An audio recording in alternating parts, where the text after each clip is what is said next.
सही है। Start sir doing MCQ number 121। 121 से स्टार्ट कर दे। क्या लिखा हुआ है? क्या नजर में आए ना मुझे बता देना प्रॉपर।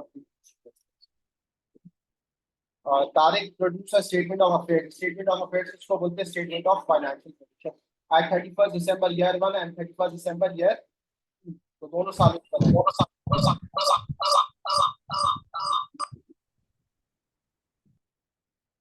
सही है। During year 2 his long term loan increased by 3000 and his net current asset decreased by 1000. Depreciation for the year was 500.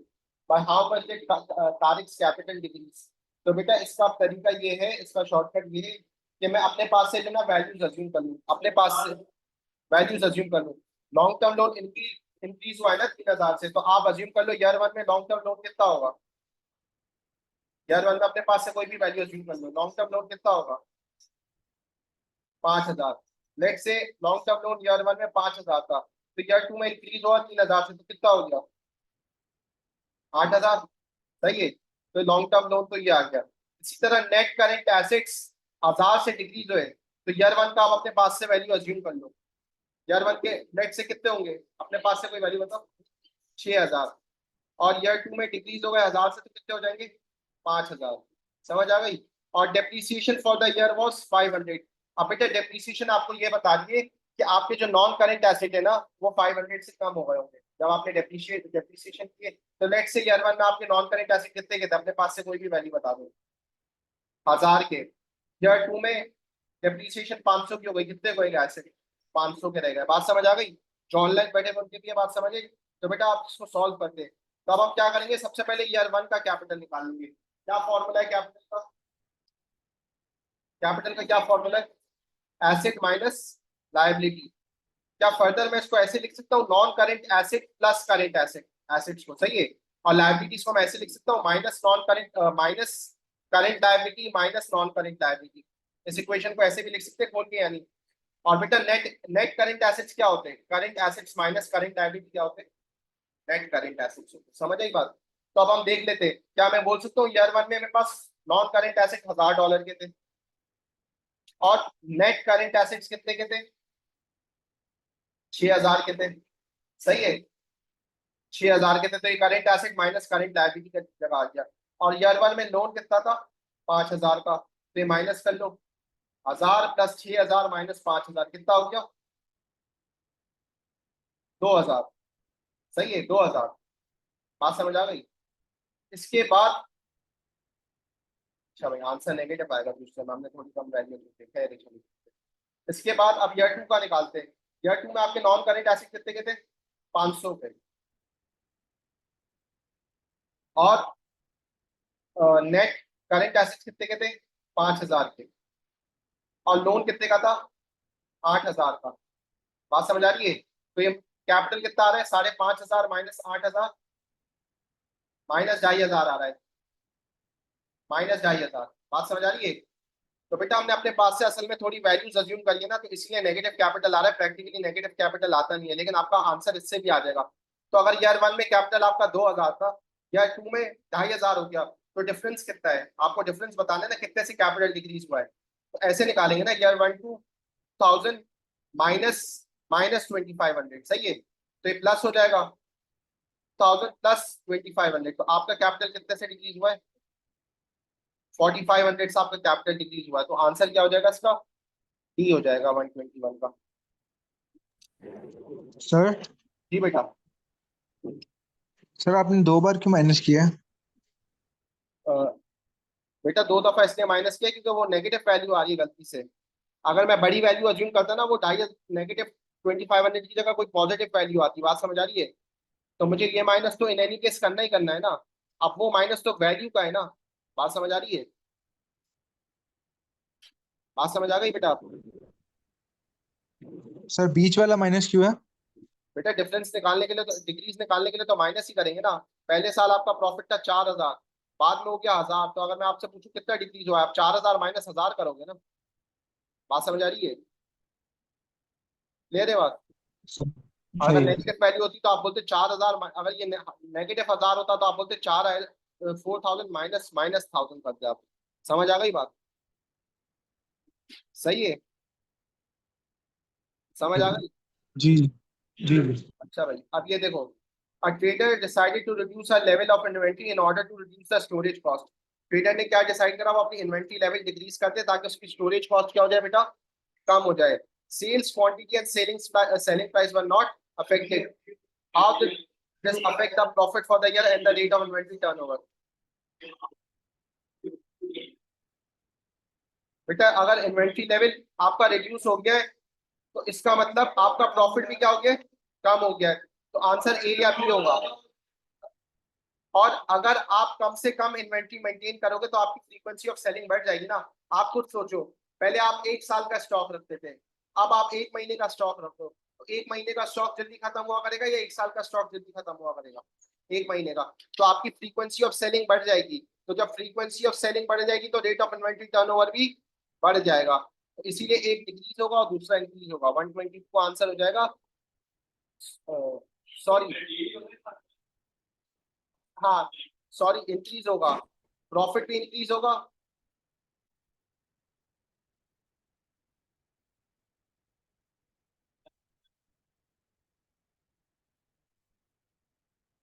हाँ सॉरी बेटा, अगर स्टोरेज कॉस्ट अगर कम होगी तो आपका प्रॉफिट बढ़ेगा. अगर प्रॉफिट बढ़ेगा तो प्रॉफिट इंक्रीज होगा. और रेट ऑफ इन्वेंट्री टर्नओवर भी मैंने आपको समझाया इंक्रीज होगा. समझ आ रही है? तो ये इंक्रीज होगा. तो 123, the discount column on the debit side of a trader's cash book total 1300 and the discount column on the credit side total 1700. How much discount did the trader receive? अब आप लोग बताओ, डिस्काउंट अलाउड डेबिट पर आता है और discount receive कितना आता है कैश बुक में? क्रेडिट पर. तो क्रेडिट पर 700 है तो रिसीव कितना क्या होगा? 700 रिसीव क्या होगा? बात समझ आ रही है? जितना डिस्काउंट अलाउ करा वो 1300 है, जितना रिसीव करा वो 700 है. तो ये हो गया 123 भी हो गया.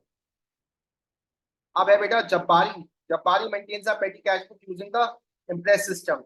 The impress is restored at the end of each month. Which amount restored the impress at the end of a month? हाँ भाई, अब आप खुद सोचो बेटा, अगर आपके पास लेट से इम्प्रेस क्या होता है, जितना आपके महीने के शुरू में पैसे पड़े होने चाहिए. लेट से इम्प्रेस अमाउंट थी 300 और आपने खर्च कर दिए 120. कितने रह गए? कितने रह गए? 180. अब जब अगला महीना शुरू हुआ तो पहले से आपके पास $180 पड़े होंगे. तो अब आपको उसमें कितने ऐड करने पड़ेंगे? 120 ऐड करने पड़ेंगे ना, in order to reach at the imprest amount. तो आप 120 ऐड करोगे. तो ये 120 और ये 120 सेम है. तो बेसिकली आपको इम्प्रेस्ड में उतने पैसे ही ऐड करने पड़ते हैं जितने नेट आपने खर्च कर दिए. नेट आपने जितने पैसे खर्च कर दिए. तो इसमें से देखो कौन सी वैल्यू, कौन सी बात से मैच होगी. ये है number D, the total of vouchers receive. ठीक है बेटा, जो भी पेटी कैश बुक है, जो जब भी वो पेमेंट वगैरह करेगा तो वाउचर्स वगैरह बनाएगा ना. तो जो भी मेन कैशियर को वाउचर्स वगैरह देगा वो सिग्निफाई करेंगे कि ये पैसे आए, ये पैसे गए. बात समझा रही है? तो जो वैल्यू ऑफ वाउचर्स है ना, वो उसको बताएंगे कि कितने पैसे आए, कितने पैसे गए. बात समझा रही है? बाकी नहीं हो सकते ना, क्योंकि देखो ये बता रहे थे अमाउंट लेफ्ट इन पेटी cash book less the total vouchers receive. 180 इसमें से माइनस करेंगे. अमाउंट लेफ्ट इन पेटी कैश प्लस, प्लस भी नहीं करना, plus amount less the total voucher receive भी नहीं कर सकते. तो एंड में डी बचेगा. हाँ भाई, question number 125. After the preparation of Abdul's draft financial statements, two errors were discovered. The purchase of machine by bank transfer 5,000 was omitted from the books. The purchase of motor vehicle 15,000 was entered in motor vehicle repair account. What effect will correcting these errors will have on the non-current asset and working capital? तो बेटा सबसे पहले number 1 को देखते हैं. अब आप लोग बताओ, जब मशीन खरीदेंगे एंट्री क्या होगी? तो ट्रांजेक्शन आपने ओमिट ही करी है. ओमिट करी है तो उसको रिकॉर्ड करने के लिए क्या एंट्री करोगे? Machine debit. Machine debit purchases goods के लिए होता है बेटा. मशीन डेबिट और बैंक क्रेडिट. मशीन डेबिट करने की वजह से आपके नॉन करेंट एसेट क्या होंगे? बढ़ेंगे. कितने से? 5,000 से. और बैंक से पैसे जाने की वजह से वर्किंग कैपिटल क्या हो जाएगा? कम हो जाएगा, -5,000. अब दूसरे वाले पर आओ. मोटर व्हीकल आपने खरीदी, 15,000 was entered in the motor vehicle repair account. आपने मोटर व्हीकल खरीदी, लेकिन आपने क्या करा? मोटर व्हीकल को डेबिट करने की जगह किसको डेबिट कर दिया? रिपेयर्स को. तो अब आपको एरर सही करने के लिए क्या करना पड़ेगा? रिपेयर्स से वैल्यू हटानी पड़ेगी, मोटर व्हीकल में ऐड करनी पड़ेगी ना. और जब मोटर व्हीकल में ऐड करूंगा तो नॉन करेंट एसेट क्या हो जाएंगे, बढ़ जाएंगे। वर्किंग कैपिटल पे कोई फर्क पड़ेगा नहीं। तो आपका नॉन करेंट एसेट 20,000 से बढ़ेगा और वर्किंग कैपिटल 5,000 से कम हो जाएगा। तो सी आंसर हो जाएगा। अब let's see 126।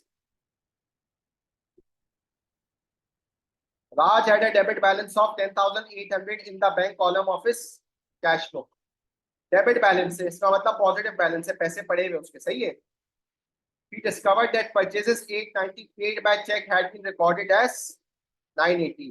The following appeared in the bank statement but had not been entered in the cash book. What was the debit balance in the bank's column of Raj cash book after adjusting for these items? तीनों item को adjust करने के बाद अब देखो, उसका था positive balance था 10,800 रुपए, लेकिन उसने डिस्कवर किया कि वो जो उसने 890 का चेक पे किया ना, वो क्या रिकॉर्ड हो गया 980। तो क्या मैं बोल सकता हूँ उससे माइनस करने चाहिए थे अपने अकाउंट से 890, लेकिन उसने 980 माइनस कर दिया, उसने एक्स्ट्रा अमाउंट माइनस कर दी ना। बात समझ आ रही है, एक्स्ट्रा अमाउंट माइनस कर दी ना। तो अब डिफरेंस ऐड बैक करते, समझ आ रही है, डिफरेंस ऐड बैक करते। या तो फिर आप ऐसे कर लो कि 980 उसने पहले माइनस करे थे, तो आप 980 ऐड कर लो और 890 अब क्योंकि वो पे करेगा समझो, तो 890 माइनस कर लो। बात अगेन वही होता है, या तो डिफरेंस ऐड कर लो या फिर 980 ऐड करो और 890 माइनस कर लो। बात समझ आई, समझ आई या नहीं आई? सही है बेटा, सही है। तो डिफरेंस क्या आ रहा है, डिफरेंस कर लेते हैं। 980 माइनस 90 डिफरेंस आ रहा है, तो हम 90 का डिफरेंस ऐड कर दें। समझ आई क्यों ऐड करेंगे? शाकिर सही है, सही है भाई। जो ऑनलाइन बैठे हैं उनकी भी समझ आ रहा है बेटा? तो ये 90 वाला दोबारा समझा दो। वापस समझा दूं? बेटा ये देखो, आपने क्या करा, चेक जो पे करा ना 890 का, गलती से आपने उसको 980 रिकॉर्ड कर दिया, तो गलती से आपने कैश अकाउंट 980 से क्रेडिट कर दिया होगा ना। बात समझ आ रही है, गलती से 980 से क्रेडिट कर दिया जबकि आपको करना था 890 से। तो अब आप अफेक्ट सही करने के लिए क्या करोगी, आप डिफरेंस से डेबिट कर दोगी ना। आप चाह रही हो आपका क्रेडिट साइड पे 890 मौजूद हो, आप यहाँ पे अगर किसी तरह 90 लिख दो तो बात हो जाएगी ना सही। और अगर कैश में 90 डेबिट हो रहा है तो ये पॉजिटिव साइड है ना, इसका मतलब कैश में ऐड हो रहा है। सही है, बात समझ आई रामा? जी। सही, 90 ऐड हो जाएगा। और बैंक चार्जेस की वजह से बैंक बैंक स्टेटमेंट में तो पैसे कटे हुए, लेकिन आपने अपने एंड पे पैसे नहीं काटे, तो अब हम काट लेते हैं, 76 माइनस कर लेते हैं। और इंटरेस्ट रिसीव ये क्या करें, ऐड कर लेंगे। तो भाई निकालो क्या आ रहा है, क्या आ रहा है? सर 10। डी है। आंसर हो जाएगा डी। सही है, वेरी गुड। हाँ भाई, इसके बाद Tamal Tamal provided the following information for his first month of trading. सही है।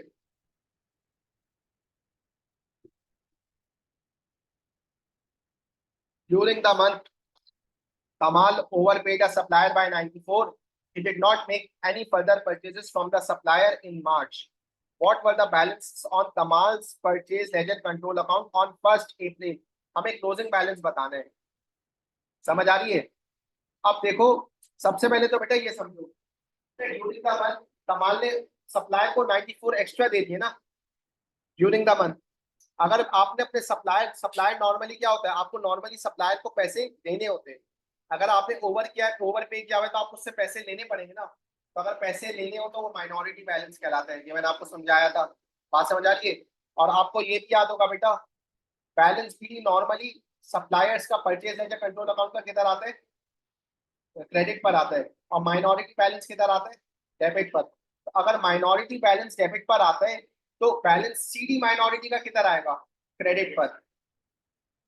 तो ये जो आपको बताया हुआ है ना, ये 94, ये उन्होंने आपको बैलेंस सीडी बताया हुआ है। बात समझ आ रही है? अब अगर आप सोचो, आपने अगर मार्च के महीने में अपने सप्लायर को एक्स्ट्रा पैसे दे दिए, तो अगले साल वो आपको सप्लायर, अगले महीने आपको सप्लायर को पैसे वापसी करने होंगे ना। इसीलिए मैंने क्लोजिंग बैलेंस 94 लिखा है माइनॉरिटी। बात समझ आई, क्लियर है बात? अच्छा भाई, क्रेडिट परचेसेस किधर आ जाएगी, परचेसेस डेबिट सप्लायर्स क्रेडिट 9100 यहाँ पर आ जाएगा। और फर्स्ट मंथ ऑफ ट्रेडिंग है, बैलेंस बीटी तो वैसे भी जीरो होगा। बात समझ आ रही है? ये क्लियर कीजिए, देखो बैलेंस सीटी होगा, बैलेंस बीटी नहीं होगा। फर्स्ट मंथ ऑफ ट्रेडिंग है, अगर आप कंफ्यूज हो रहे हो तो फर्स्ट मंथ ऑफ ट्रेडिंग है तो बैलेंस बीटी तो जीरो होगा वैसे भी दोनों। 94 परचेज रिटर्न किधर आ जाएगा, 322 यहाँ पर आ जाएगा। और पैसे जो आपने पे करे, बैंक क्रेडिट सप्लायर्स डेबिट। और अब आपको क्या निकालना है, आखिर का बैलेंस निकालना है। तो बैलेंस शीट यहाँ पर आ जाएगा, तो ये दोनों को ऐड करो, क्या आ रहा है 9194। ये क्या आ जाएगा 9194। 9194 में से दोनों वैल्यूज माइनस करो, क्या आ रही है 9194 माइनस 5358 माइनस 322 3514। आपका सीडी आ गया। तो भाई आपका क्रेडिट बैलेंस 3514 है एंड में, और डेबिट बैलेंस 94 है। आंसर हो जाएगा 127 का ई हो जाएगा। समझ आ गई? लास्ट अभी बैठ जाओ।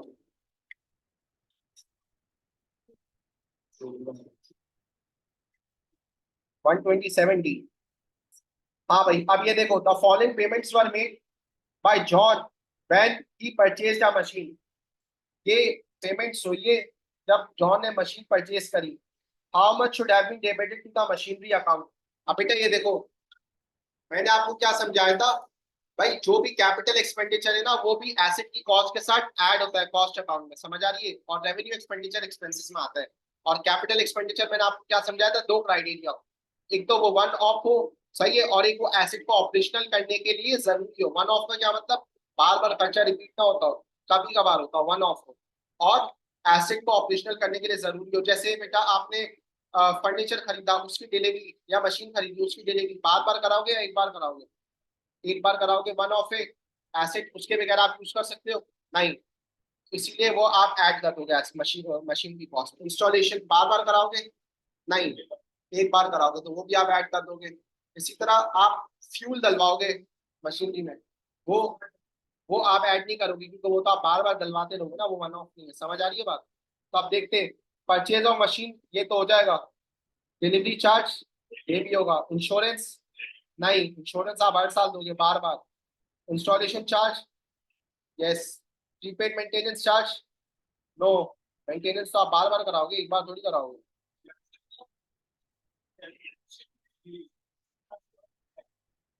नहीं बेटा, डेप्रिसिएशन टोटल वैल्यू पे ही निकालेंगे। क्या आंसर आ रहा है देखो, 12,100 सी आंसर है। और हाँ हाँ बेटा, अब आप डेप्रिसिएशन का रेट लगाओगे तो आप इसी वैल्यू पे लगाओगे। समझ आ रही है? 12,000। हाँ, आपको मशीन एक्चुअल में इतने की पड़ी है, प्लीज यार किसी भी बातें नहीं करो यार। क्या हाल है भाई? यार अभी आप शुरू में आते तो बताते ना, आपको अब आप एंड में आए तो बात लास्ट रिकॉर्ड होगी। Atif depreciate his motor vehicle at the rate of 20% per annum using the reducing balance method. On 1st May 2021, Atif owned motor vehicle which cost 35,000. At that date, the motor vehicles had been depreciated by 12,600. What was the balance on Atif's provision for depreciation account on 1st May 2022? अब हमें opening balance तो पता है कि opening balance है ना depreciation account का 12,600, समझ आ रही है? और करंट ईयर की हम डेप्रिसिएशन निकालेंगे तो यहाँ पे इनकम स्टेटमेंट बन जाएगा। बात समझ आ रही है? तो निकाल लेते करंट ईयर कैसे निकालेंगे, रिड्यूसिंग बैलेंस मेथड है, तो हम करेंगे 35,000 माइनस 12,600। क्या आंसर आ रहे हैं 22,400, और इसका 20% निकाल लेंगे। तो निकालो क्या आ रहा है 20%, 4480। तो 4480 यहाँ पर आ जाएगा। तो अब आपका बैलेंस शीट ही आ जाएगा ना, कोई डिस्पोजल वगैरह तो है नहीं। 17,080 आ रही है आप। तो आपकी डेप्रिसिएशन ऑन 1st में 2022 कितनी आ जाएगी, 17,080 आ जाएगी। हाँ, जरूरी नहीं आप अकाउंट बनाओ, आप चाहो तो ये डेप्रिसिएशन 12,600 में आप ऐड कर दो करेंट ईयर की डेप्रिसिएशन, जब भी हो जाएगा कि आपको पहले की डेप्रिसिएशन पता है, इस साल की आप ऐड कर दो तो अब तक की पता चल जाएगी। समझ आई? ऐसे भी आप कर सकते। सही है बेटा? सही है, सबके समझ आ रहे हैं बेटा? अच्छा भाई, on first on 1st April 2021, commission receivable 210 was outstanding. Commission received during the year ended amounted to 4850. Which journal entry should have been made? अब देखो हम अकाउंट बना लेते हैं इनकम का, कमीशन इनकम है ना हमारे लिए बेटा, इनकम का अकाउंट बना लेते हैं। क्या फॉर्मेट है, OPTO, ओपो। तो बेटा शुरू में आउटस्टैंडिंग है ना, शुरू का आउटस्टैंडिंग किधर आ जाएगा, डेबिट पर। कोई ब्रॉट डाउन होता है ना, तो ये आ जाएगा डेबिट पर 210, और जो आपने रिसीव करा है वो कितना रिसीव करा है, 4850। बैंक डेबिट, कमीशन क्रेडिट, 4850 यहाँ पर आ गया। और अब आप निकाल लो सीडी, सीडी आपके पास यहाँ पर आ जाएगा, सॉरी सीडी नहीं, सॉरी इनकम स्टेटमेंट, हाँ इनकम स्टेटमेंट आएगा, सॉरी 4850, 4850 क्या आंसर आ रहा है। अब आप बताओ कमीशन क्या हो रहा है, डेबिट हो रहा है या क्रेडिट हो रहा है, कमीशन डेबिट हो रहा है क्रेडिट हो रहा है, कमीशन डेबिट, और इनकम स्टेटमेंट ये आंसर हो जाएगा 130A। समझ आ गई बेटा, वैल्यू डाल लो ना बस अपने पास से, ये बीटीसी नहीं लिखो।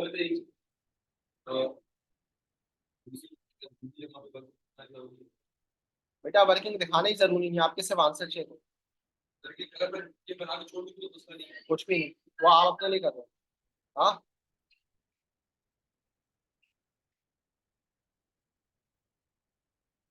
वो अगर सेव किया हुआ है तो दिखा देना साफ साफ। बेटा आप लोग को डबल एंट्री में असल में मसला होता है ना, आप वेजेस एक्सपेंस अकाउंट है ना, वहाँ इनकम स्टेटमेंट यहाँ आती है, बात समझ आ रही है। चलो देख लेंगे, ये देखो when Shakir, please, when preparing his financial statements, a trader valued his inventory at cost. He then found that 10 units of inventory costing 12 per unit were damaged. If he spent 2 per unit on repair, he could sell them for 9 each. अब बेटा जो units damage हो गए उनकी cost क्या है, $12। और net realisable value क्या है, नेट रियलाइजेबल वैल्यू क्या है, हाँ क्या है भाई नेट रियलाइजेबल वैल्यू, 7। आपको क्या फॉर्मूला बताया था नेट रियलाइजेबल वैल्यू का, selling price minus selling cost या फिर रिपेयर कॉस्ट। आप बताओ यूनिट कितने का बेचोगे आप, कितने का बेचोगे, 9 का, लेकिन उसमें खर्चा कितना आएगा, $2 का, तो नेट आपको कितने पैसे बचेंगे, $7। बात समझ आई।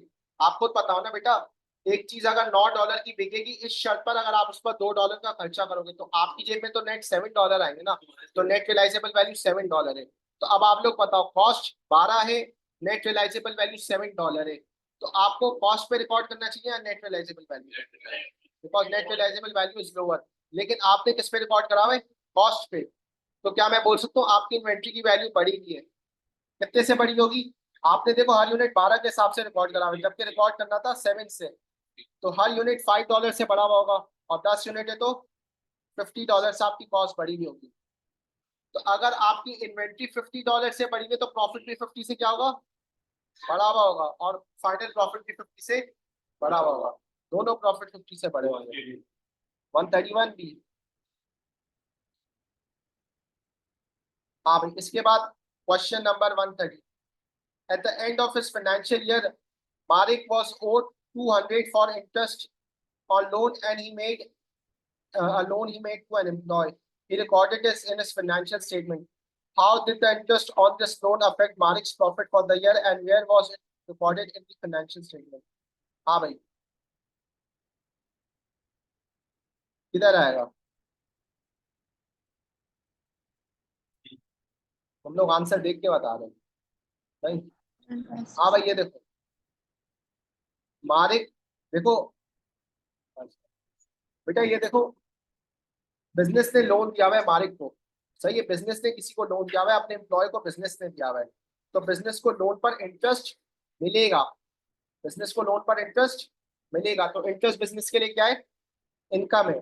तो बेटा इनकम ओएंगे, तो ओइंग इनकम आप क्या करते हो, ऐड करते हो ना, ऐड करते हो, तो अभी अगर आप ऐड करोगे इनकम में 200, तो आपका प्रॉफिट भी क्या हो जाएगा, बढ़ेगा, इसकी वजह से तो प्रॉफिट इंक्रीज होगा। और प्लस ओइंग इनकम आती किधर है, करंट एसेट में या करंट लायबिलिटी में, करंट एसेट में, इसीलिए आपका आंसर होगा सी, प्रॉफिट भी बढ़ेगा और ओइंग इनकम आपकी आएगी करंट एसेट में। समझ आई बात, क्लियर है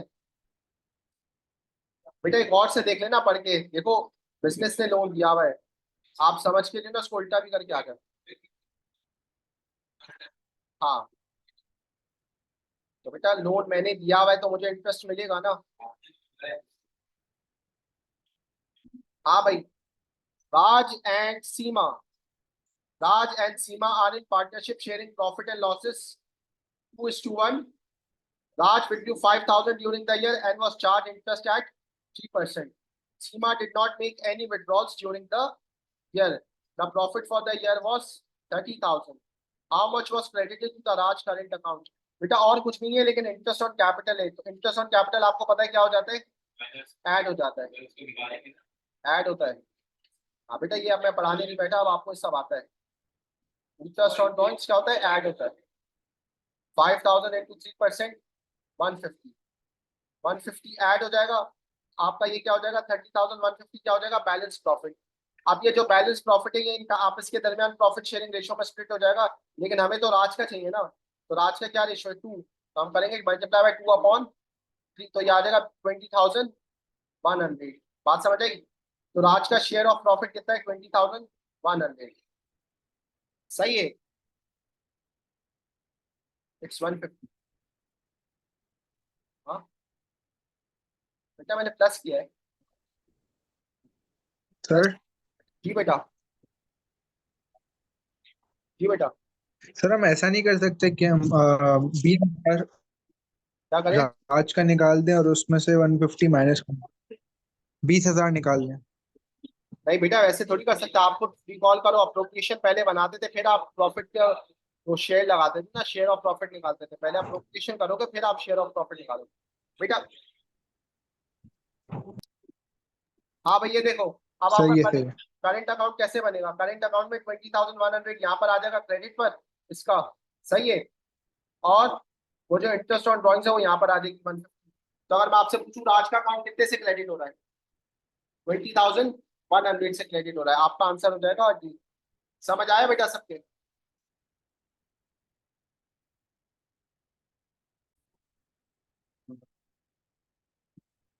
134 पर आ जाओ बेटा, 134। The work in progress of ZT manufacture on 1st January was valued at 6,200. At the end of the year, it was valued at 5,400. What was the effect on the cost of production for the year? तो बेटा आप खुद बताओ, work in progress eight start आप क्या करते हो, add करते हो, और work in progress eight and minus करते हो। तो नेट आप 800 ऐड करोगे ना, 800 ऐड करोगे तो आपकी कॉस्ट ऑफ प्रोडक्शन 800 से बढ़ जाएगी, सी आंसर हो जाएगा।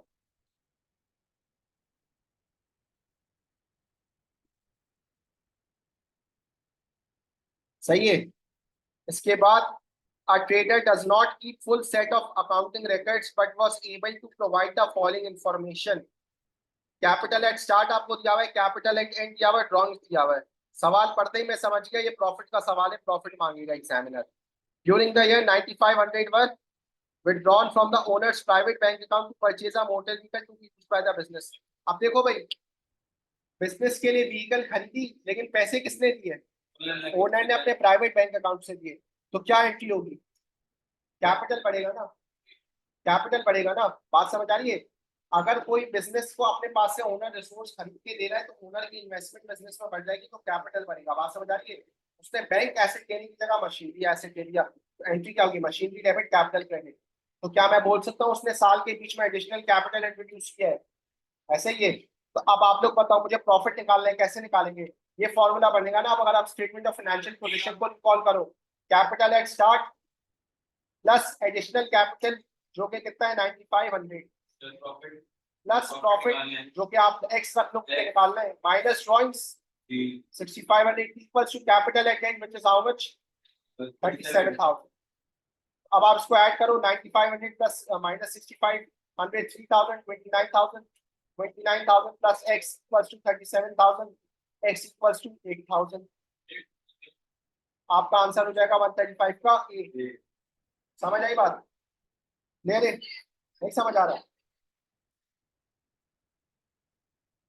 जी बेटा एक अगले सवाल 136। बेटा इधर फोकस करो प्लीज यार। A business provided the following information. What were the purchases for the year? Purchases for the year आपको निकालनी है। तो रेट ऑफ इन्वेंटरी टर्नओवर का फॉर्मूला क्या है, cost of sales upon average inventory. तो बेटा एवरेज इन्वेंट्री कैसे आएगी, इन दोनों को ऐड करके क्या आ जाएगा 6400। तो कॉस्ट ऑफ सेल्स को बेटा आप x रख लो divided by average inventory which is 6400 equals to 5 multiply करूंगा तो क्या आ जाएगा x 32000।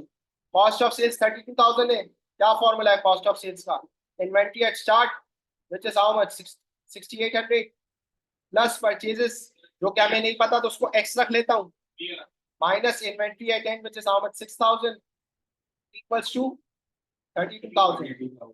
तो ये क्या आ जाएगा x प्लस 800 इक्वल्स टू 32000। 800 वहां जाके माइनस हो जाएगा तो 31200। हाँ बी समझ आ गया बेटा सबके। बेटा ये आपको वीडियो मिल जाएगी आयशा, कोई मसला नहीं है।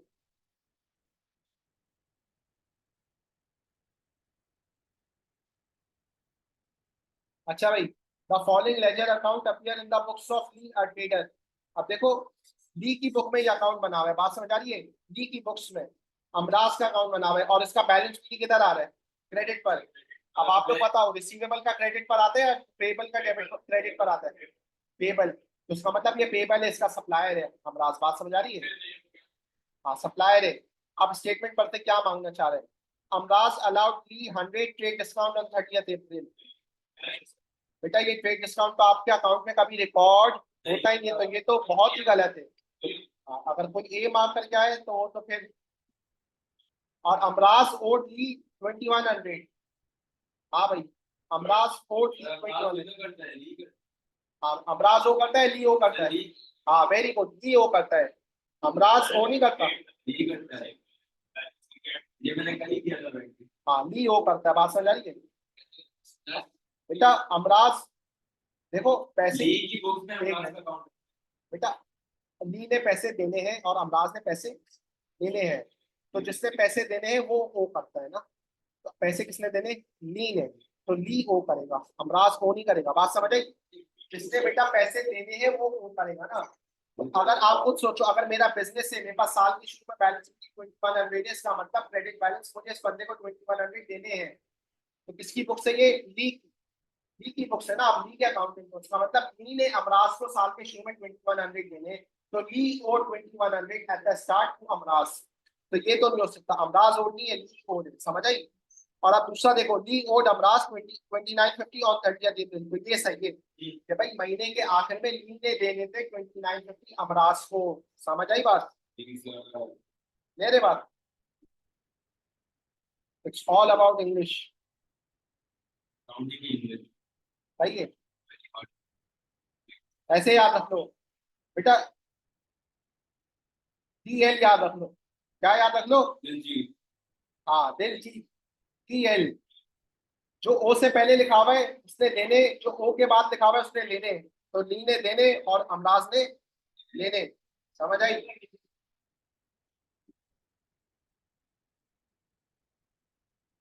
अच्छा भाई अब ये देखो, ये तो हमने कर लिया था ना, ये रिपीट हो रहा है, इसको मैं इग्नोर कर देता हूँ।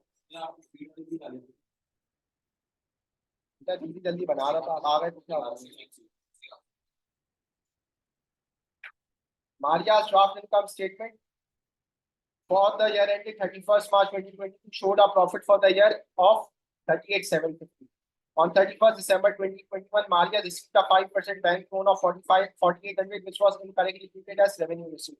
इसका मतलब बेटा मालिया को जो बैंक लोन मिला ना, आपने गलती से वो क्या करा, रेवेन्यू रिसीट में डाल दिया, यानी अदर इनकम्स में ये लोन डाल दिया 4800। तो लोन अगर आपको मिला है आप अदर इनकम्स में तो नहीं डालोगे ना, तो ये गलती हो गई। In an error whole year interest on the bank loan was included in draft income statement for the year ending 31st March 2022. देखो आपको लोन कब मिला है बेटा, 31st दिसंबर 2021, और आपका ईयर कब एंड हो रहा है, 31st मार्च 2022।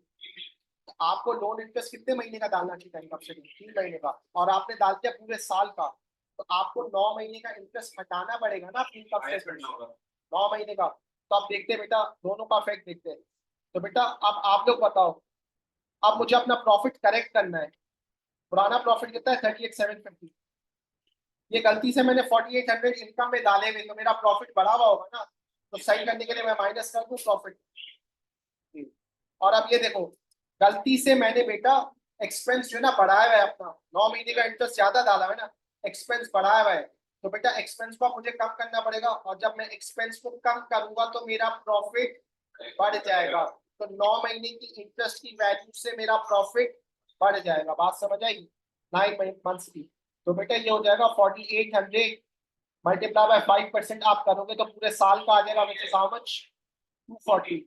240 मल्टीप्लाई बाय 9/12 आप करोगे तो आपको पता चल जाएगा 180 आपका है इंटरेस्ट 180। 9 महीने का। तो ये क्या हो जाएगा बेटा? 9 महीने का आपको हटाना है ना अपनी इनकम स्टेटमेंट से। 12 महीने का डला हुआ है, आपको चाहिए था 3 महीने का डालो, तो कितना हटाना पड़ेगा आपको? 180। 9 महीने का हटाना पड़ेगा ना, समझ आ रही है बेटा? आपने पहले 240 पूरा डाला हुआ है, और आप चाह रहे थे आप 60 डालो, 3 महीने का 60 बनता है, तो 240 डाला हुआ है, तो आप 180 माइनस करोगे, 180 माइनस, 180 हटेगा ना एक्सपेंस से। एक्सपेंस 180 से कम कर देंगे तो प्रॉफिट 180 से बढ़ जाएगा। बढ़ जाएगा। तो देखो क्या आंसर आ रहे हैं।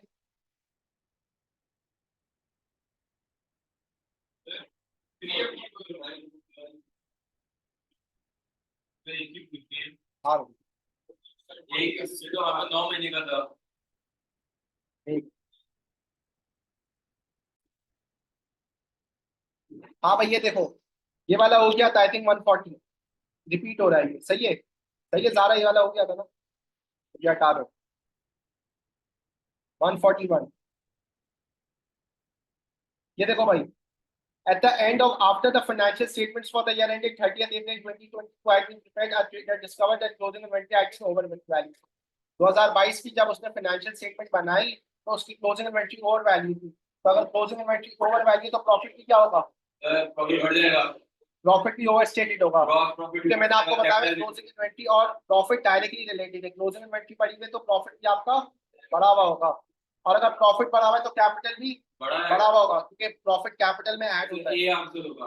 सही है। बी। और प्रॉफिट फॉर द ईयर, अगले साल का प्रॉफिट, अगले साल का प्रॉफिट, अब देखो गौर से, हाँ वेरी गुड बेटा, इस साल की जो क्लोजिंग है वो अगले साल की ओपनिंग इन्वेंट्री बन जाएगी, अगले साल की ओपनिंग इन्वेंट्री बन जाएगी। और अगले साल की अगर ओपनिंग इन्वेंट्री बढ़ी भी होगी तो ओपनिंग इन्वेंट्री और प्रॉफिट तो इनडायरेक्टली रिलेटेड है ना, ओपनिंग इन्वेंट्री अगर अगले साल बढ़ी है तो प्रॉफिट कम हुआ होगा, इसलिए अंडरस्टेटेड। बात समझ आ गई? सही है। और एक और बात बेटा, सर एक और बात इधर सुनो, अगर आपको नहीं पता था ये तीसरा वाला अंडरस्टेटेड, आप खुद देखो, ये सिर्फ ये ऑप्शन ए ही है जिसमें ये दोनों ओवरस्टेटेड आ रहे हैं, तो इसका आपको सोचने की जरूरत नहीं थी, बाकी दो में तो किसी में भी ओवरस्टेटेड नहीं आ रहे ना। बात समझ आ रही है? तो आप गैस भी करते तो सही होता। सही है सर जी बेटा। सर कैपिटल आपका ओवरस्टेटेड क्यों है? बेटा आप कैपिटल प्रॉफिट में ऐड, आप प्रॉफिट कैपिटल में ऐड नहीं करते जब आप स्टेटमेंट ऑफ फाइनेंशियल पोजीशन बनाते हो? Capital at start, at capital profit less drawings equals to capital at end, ऐसे ही आता है ना। सही है, कैपिटल एंड एंड है ये। बेसिकली आप कैपिटल एट एंड आपका ओवरस्टेटेड हो जाएगा ना जब आपका प्रॉफिट बड़ा होगा। भाई आप खुद बताओ, बिल्कुल जी लेमैन टर्म्स में भी, अगर आज मैंने बिजनेस स्टार्ट करा 100,000 से, और लेट से मैंने प्रॉफिट कमाया 20,000 का, मैंने कोई पैसे वैसे नहीं निकाले, तो मेरा कैपिटल एट एंड कितना हो जाएगा? 120,000 हो जाएगा ना। तो जितना ज्यादा प्रॉफिट होगा उतना ज्यादा कैपिटल भी होगा ना। बात समझ आई? सही है बेटा।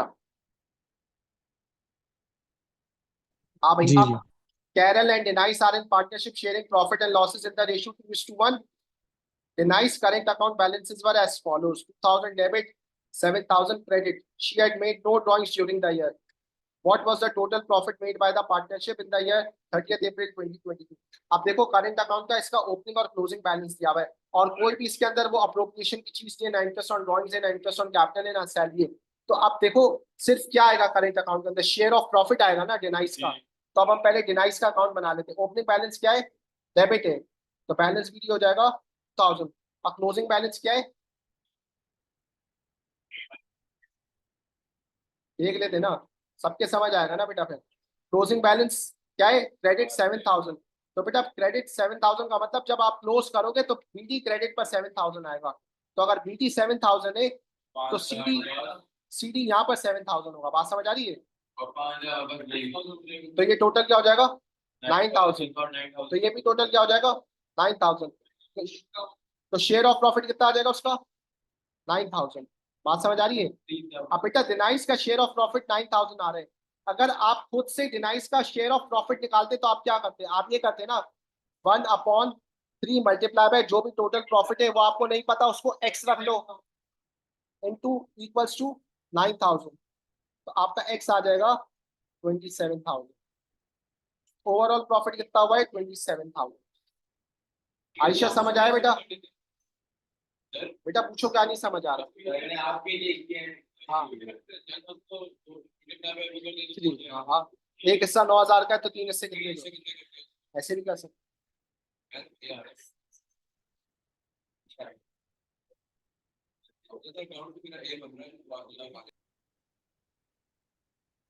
आप बेटा क्वेश्चन नंबर 143 सर जी बेटा। सर शेयर प्रॉफिट के साथ वो भी तो होता है इंटरेस्ट ऑन कैपिटल या फिर लोन इंटरेस्ट, वो सब मैंने चीजें भी तो होती हैं। अब वो है ही नहीं मौजूद, वो सब है ही नहीं सवाल में, तो उसका मतलब है ही नहीं। सही है, बस वही पूछना है। ये देखो बेटा आप लोग आपस में बातें में लगे हुए, हमें तबीयत सही है, मैं छोड़ देता हूँ क्लास में, तो मसला नहीं, मैं रिकॉर्ड करके डाल दूंगा।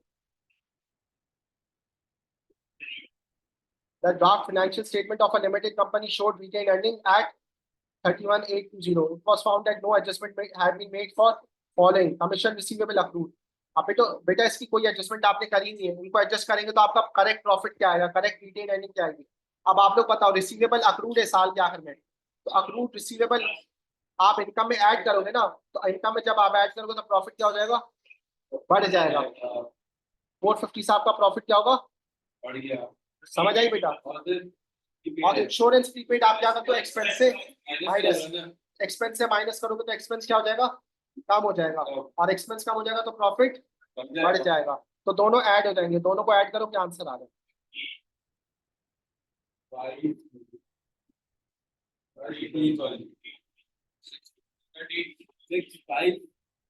32,445 ये आंसर। इंश्योरेंस प्रीपेड एक्टिव क्या बोल रहे हो बेटा, आपकी आवाज सही नहीं आती यार।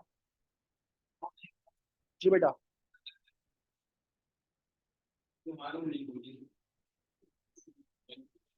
सही है, हटा दूं? सर ये आपके दोनों एसेट्स थे इसलिए बढ़ रहे हैं ना? हाँ एसेट है जब भी बढ़ रहा है, बेसिकली यार दोनों ऐड होंगे ना, दोनों से आपका बढ़ेगा। एसेट भी आप बोल सकते हो क्योंकि एसेट बढ़ेगा तो इंडिया कैपिटल भी बढ़ेगा, उसकी वजह से तो प्रॉफिट बढ़ रहा है इसलिए। इंश्योरेंस प्रीपेड ऐड क्यों हो रहा है बेटा? इंश्योरेंस प्रीपेड इसलिए ऐड हो रहा है क्योंकि आप इंश्योरेंस प्रीपेड को एडजस्ट करना भूल गए। इंश्योरेंस प्रीपेड आप क्या करते हो, एक्सपेंस से माइनस कर दो ना, साल के आखिर में जो प्रीपेड होता है वो आप एक्सपेंस से माइनस कर दो। तो बेटा अगर आप एक्सपेंस से माइनस करते हो तो आपका एक्सपेंस कम हो जाता है, और अगर आपका एक्सपेंस कम हो जाता है तो प्रॉफिट क्या हो जाता है, बढ़ जाता है। इसीलिए मैं प्रॉफिट बढ़ाने के लिए इसको ऐड कर रहा हूँ। समझ आई रामा? सही है बेटा?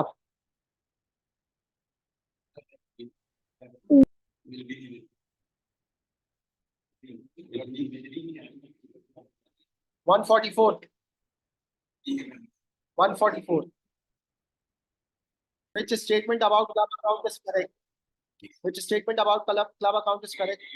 Capital and revenue transaction are recorded in the expenditure account. ये गलत है क्योंकि कैपिटल एक्सपेंडिचर तो स्टेटमेंट ऑफ फाइनेंशियल पोजीशन में आता है। Non cash transaction are recorded in the expenditure account. ये सही लग रहा है क्योंकि डेप्रिसिएशन आती है ना इनकम एंड एक्सपेंडिचर। बाकी भी पढ़ के देख लेते, अभी हमारा बी पर है, लेकिन और कोई हमें अच्छा लग रहा है या नहीं देख लेते। Only revenue transaction are recorded in the receipts and payment, not necessary. भाई रेवेन्यू ट्रांजैक्शन ही कैपिटल ट्रांजैक्शन की वही आती है। The closing balance in the, गलत, ये भी गलत है, तो बी आंसर। हाँ बी है सर बी सही कैसे है? सही वापस समझा दें। बेटा।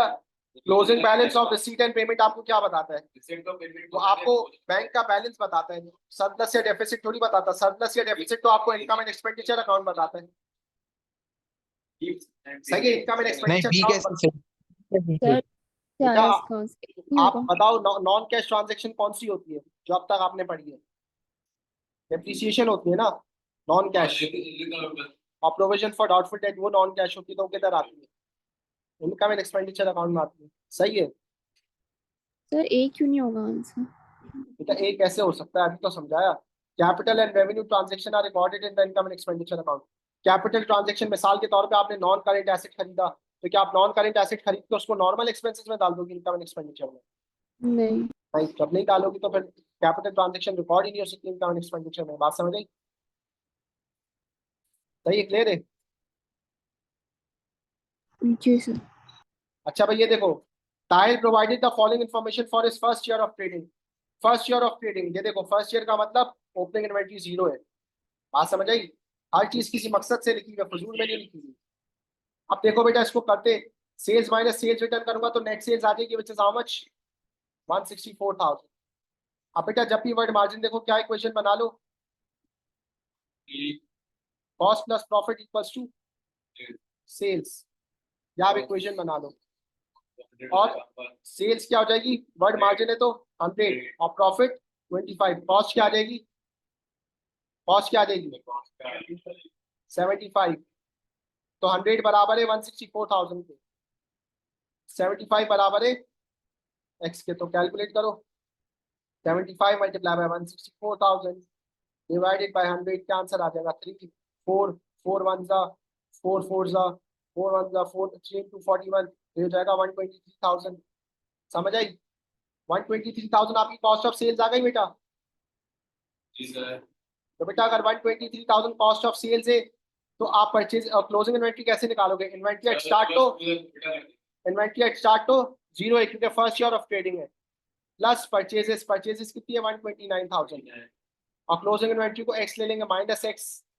तो अगर आप एक्स को सब्जेक्ट बनाओ, एक्स वहां जाके हो जाएगा पॉजिटिव, और यहाँ 123,000 आ जाएगा, एक्स इक्वल्स टू 6,000। समझ आई बात? जी सर। अगला, ये हमने करा हुआ है, इसको इग्नोर कर दो। सही है ना? आगे चल रहे आगे सर। आगे, Maya had an annual revenue of 100,000. Her gross margin was 45% and her profit margin was 5%. Her gross margin was 40% year 2 में and profit margin was 3%. What happened to Maya's cost of sales and expenses? तो बेटा value निकाल लेते हैं। अब ये देखो, gross margin का मतलब ग्रॉस प्रॉफिट। तो भाई इसका 45% आप लोगे ना, ग्रॉस प्रॉफिट आ जाएगा विच इज 45,000। और इसका 5% लोगे तो फाइनल प्रॉफिट आ जाएगा विच इज 5,000। और इसका 40% लोगे तो 100,000 का अगले साल का आ जाएगा ग्रॉस प्रॉफिट। और 3% 3,000 आ जाएगा फाइनल प्रॉफिट। अब आप लोग बताओ, अब बेटा पहले साल आपको ग्रॉस प्रॉफिट 45,000 का बच रहा है और दूसरे साल 40,000 का बच रहा है। तो ग्रॉस प्रॉफिट अगर कम हुआ है तो इसका मतलब कॉस्ट ऑफ सेल्स बढ़ गई है। तो सी या डी आंसर होगा। और अब ये देखो, 45 और 5 के दरमियान गैप कितना है? 40,000। और 40 और 3 के दरमियान गैप कितना है? तो ये गैप क्या रिप्रेजेंट करता है? जितना कम गैप होगा उतने एक्सपेंसेस कम होंगे ग्रॉस प्रॉफिट और फाइनल प्रॉफिट में। जितना गैप ज्यादा होगा उतने एक्सपेंसेस ज्यादा होंगे। तो किसके एक्सपेंसेस कम है? ईयर 2 के एक्सपेंसेस कम है, ईयर 1 के ज्यादा है। तो एक्सपेंस क्या होगा? डिक्रीज होगा। सी। आयशा समझ आया बेटा? Varisha, Diljit,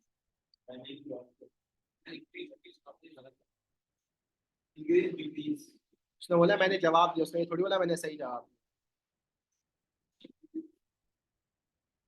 Which transaction will increase both assets and capital by the same amount? हाँ भैया देखो,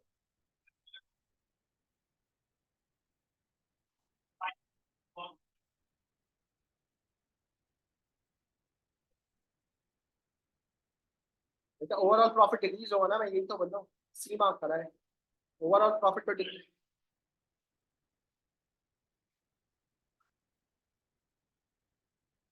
बेटा आप ऐसे नहीं देखोगे, आप ग्रॉस मार्जिन और प्रॉफिट मार्जिन के गैप को देखते हो, किधर गैप ज्यादा है, जहाँ गैप ज्यादा है वहाँ एक्सपेंसेस ज्यादा है।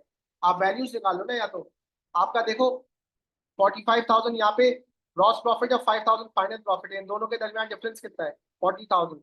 इसका मतलब इसके एक्सपेंसेस 40,000 के हुए, इसके एक्सपेंसेस 37,000 के हुए। तो एक्सपेंसेस बढ़े या कम हुए, कम हुए। Which transaction will increase both asset and capital by the same amount?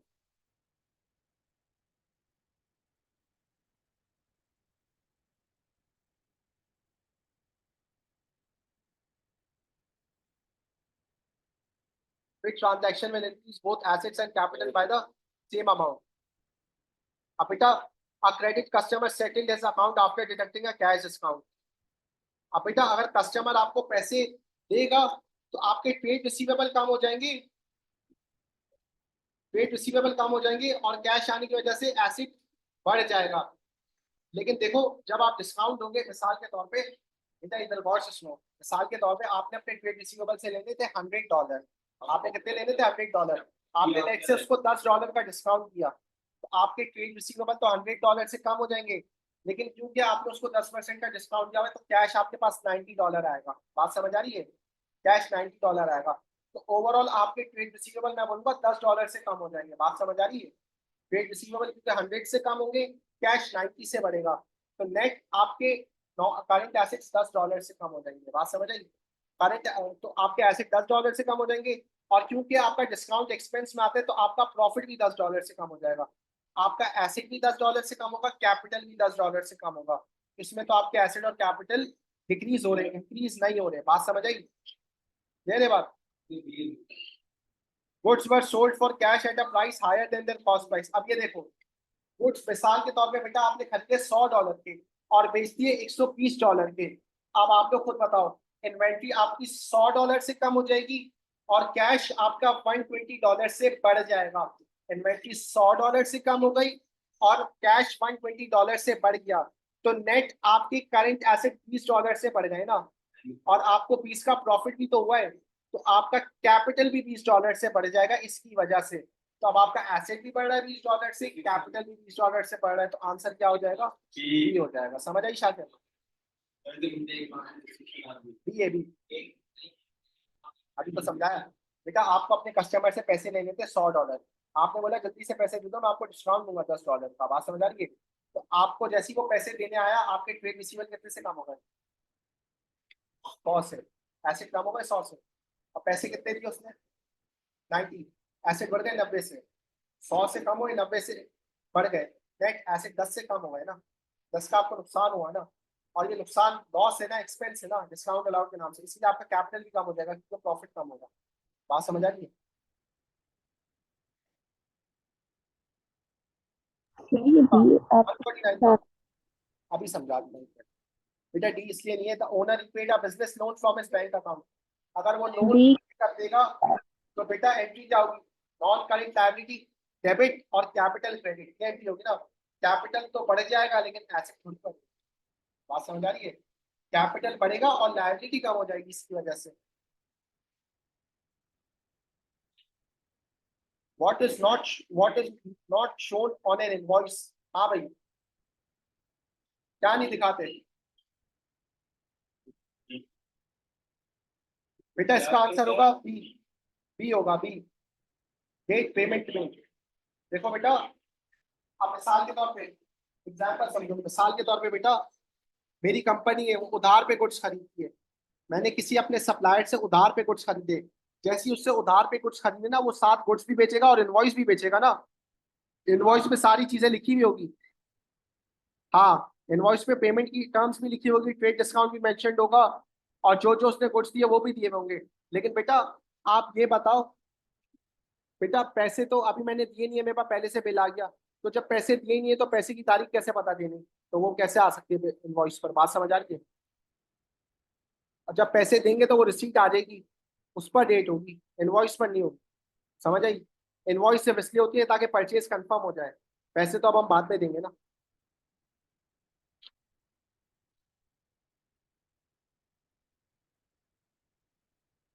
हाँ आधे घंटे में हो जाएगा। इंशाल्लाह। आ जा रहे हो?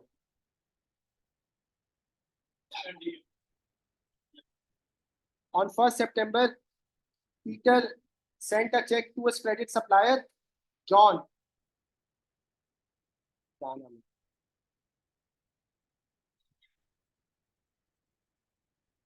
आप भूल जाओ। The girl next to Aisha. Shah Amish, yes. Beta, please pay attention. On 1st September, Peter sent a check to his credit supplier, John. Peter ने check send किया है. This was correctly entered in John's book. अब आप देखो John के perspective से सोचो. Peter ने चेक सेंड किया है तो जॉन को मिला होगा या नहीं चेक? जॉन को मिला होगा ना. आप जॉन के पर्सपेक्टिव से सोचोगे तो क्या हो जाएगा? बैंक डेबिट और पीटर क्रेडिट. जब आपको चेक मिला आपने ये करा होगा बैंक डेबिट और पीटर क्रेडिट. लेकिन बेटा मसला ये हुआ कि cheque was return unpaid due to lack of fund. अब चेक अगर रिटर्न अनपेड हो गया यानी बाउंस हो गया तो अब आपको एंट्री रिवर्स करनी पड़ेगी. तो पहले बैंक डेबिट करा था तो बैंक क्या हो जाएगा? क्रेडिट. और पीटर क्रेडिट करा था तो पीटर डेबिट. तो क्या एंट्री हो जाएगी? 150. समझ आया बेटा? हाँ आ सकते हैं आप.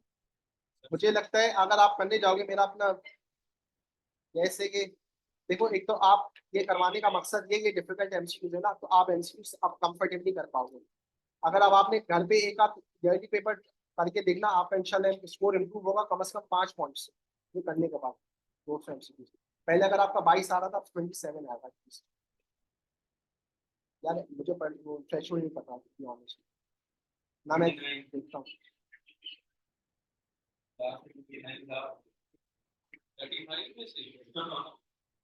हाँ भैया देखो विच एंट्री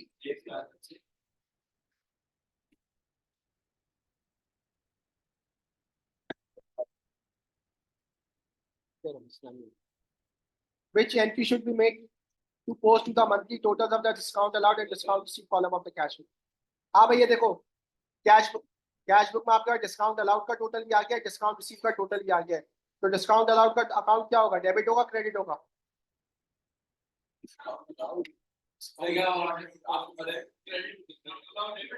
डिस्काउंट अलाउड डेबिट होता है और डिस्काउंट रिसीव क्रेडिट होता है. तो भाई डेबिट डिस्काउंट अलाउड और क्रेडिट डिस्काउंट रिसीव ये आंसर हो जाएगा. समझ आई बात?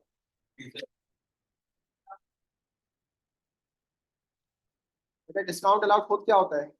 डेबिट होता है ना. तो इसीलिए जब आप टोटल देखोगे जब आप टी अकाउंट बनाओगे तो उसी अमाउंट से डिस्काउंट अलाउड के टी अकाउंट को डेबिट कर दोगे और डिस्काउंट रिसीव के टोटल से डिस्काउंट रिसीव के टी अकाउंट को क्रेडिट कर दोगे. समझ आ गई बात?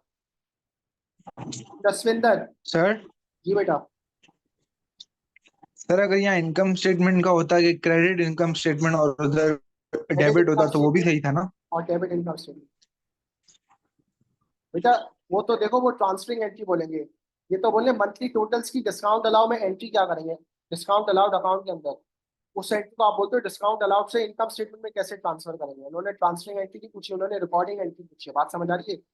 रिकॉर्डिंग एंट्री और ट्रांसफरिंग एंट्री में फर्क है. समझ आई बात? सही है सही. Just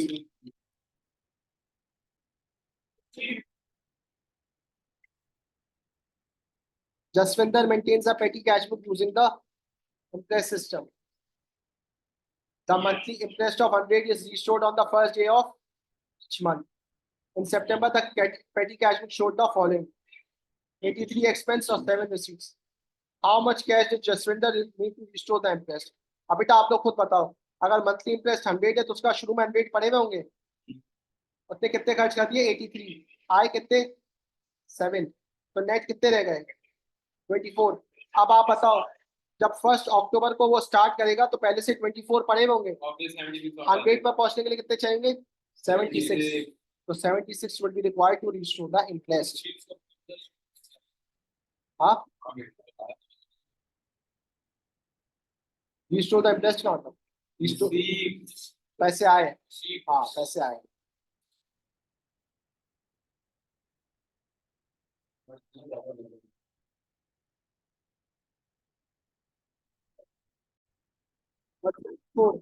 Ventile purchased a motor vehicle for 35,000.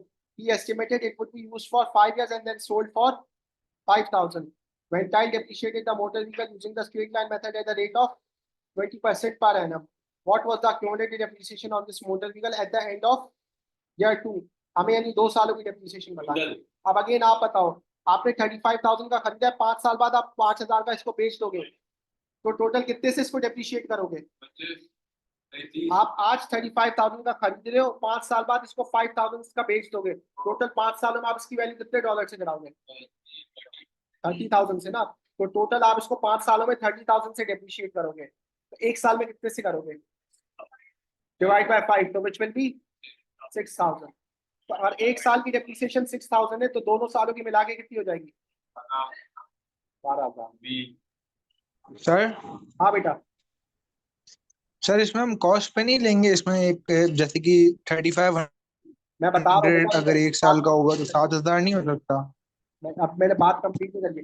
अब बेटा, हाँ सही आ जाओ। अब बेटा ये देखो, यहाँ पे परसेंटेज भी तो दी हुई है, आप परसेंटेज भी तो लगा सकते थे। बात समझ आ रही है? तो बेटा अगर आप परसेंटेज भी लगाओगे ना, वो डेप्रीशिएबल अमाउंट पे लगाओगे, कॉस्ट पे नहीं लगाओगे। डेप्रीशिएबल अमाउंट क्या है? 30,000 है। अगर आप 20% भी लगाओगे तो 30,000 पे लगाओगे, 35% 1000 पे नहीं लगाओगे। अगर आपको स्क्रैप वैल्यू या फिर डिस्पोजल वैल्यू जो भी दी हुई है ये, तो आप डेप्रीसिएशन की परसेंटेज भी डेप्रीशिएबल अमाउंट पे लगाओगे। डेप्रीशिएबल अमाउंट का मतलब टोटल आप उसको कितने से डेप्रीशिएट करोगे, यानी इस एसेट की डेप्रीशिएबल अमाउंट कितनी है? 30,000। तो अगर आप 30,000 का 20% निकालो, जब भी 6,000 ही आएगा। समझ आई बात ये वाली? सही है यश? हाँ सही है सर। हाँ? प्लस है, plus, sorry.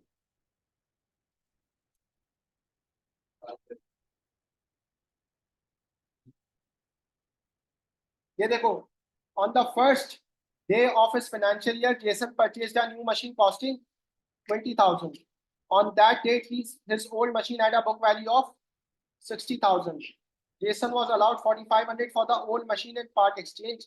He paid the balance by check. Machine is depreciated by 20% per annum. How much should we charge to Jason's income statement? सबसे पहले तो बेटा उसको देख लेते हैं। जो बेटा हमने मशीन बेची उसकी बुक वैल्यू क्या थी? 6,000। और बेची कितने में? 4.5। फायदा हुआ है, नुकसान? लॉस कितने का? 1500। तो 1,500 का लॉस आ जाएगा एक्सपेंसेस में। समझ आ रही है? 1,500 का लॉस। और बेटा जो नया एसेट हमने 20,000 का खरीदा उसको डेप्रिशिएट भी करेंगे ना। 20,000 मल्टीप्लाई बाय 20% कितना आ जाएगा? 4,000। तो बेटा आप 4,000 भी डेप्रिसिएशन एक्सपेंस में डालोगे, 1,500 का लॉस और डिस्पोजल भी एक्सपेंस में डालोगे, तो टोटल कितने पैसे आप इनकम स्टेटमेंट में डालोगे? 5,500। समझ आई? 156. Martha rent out part of her business premises. On 1st September 2021, she owed rent of 1,500 and on 31st she owed rent of 1,800. During the year, Martha received rent of 6,000. अब बेटा again आपको याद होगा, मैंने आपको समझाया है बेटा, अगर आपके पास बैंक की वैल्यू मौजूद हो, यानी आपको जितने पैसे रिसीव हुए, तो आप उसमें प्लस माइनस करके खुद ही ओन और प्रीपेड आप एडजस्ट कर सकते हो, तो आपका डायरेक्ट इनकम स्टेटमेंट की वैल्यू आ जाएगी। बात समझ आ रही है? आप यही करते थे ना जब आप इनकम एंड एक्सपेंडिचर में वैल्यू डालते थे, या फिर आप इनकम स्टेटमेंट में भी जब इनकम्प्लीट रिकॉर्ड्स में इनकम स्टेटमेंट बनाते थे, जो बैंक अकाउंट में वैल्यू दी हुई आप उसके अंदर क्लोजिंग गोइंग ऐड करते थे, ओपनिंग गोइंग माइनस करते थे, क्लोजिंग प्रीपेड माइनस करते थे, ओपनिंग प्रीपेड ऐड करते थे, और फिर जो आंसर आता था वो इनकम एक्सपेंडिचर या इनकम स्टेटमेंट में डालते थे। तो बेटा हमें देखो इनकम स्टेटमेंट की वैल्यू ही चाहिए। जब आपको पता है जो पैसे मिले बैंक के, क्योंकि रिसीव है ना, अगर रिसीव बैंक या कैश एक ही बात है ना, आपको सिर्फ फर्क इसमें करना है बैंक में क्या फर्क है, या बैंक या कैश में, बैंक कैश में क्या फर्क है, या फिर इनकम स्टेटमेंट में क्या फर्क है। बात समझ आ रही है? एक है पैसे मिले, एक है खर्चा। देखो एक एक बात है पैसे मिले, एक है पैसे कमाए। पैसे मिलने और पैसे कमाने में फर्क है। 6,000 क्लोजिंग गोइंग क्या करोगे? ऐड कर देंगे, और ओपनिंग गोइंग माइनस, तो 6,300 आपका आंसर आ जाएगा।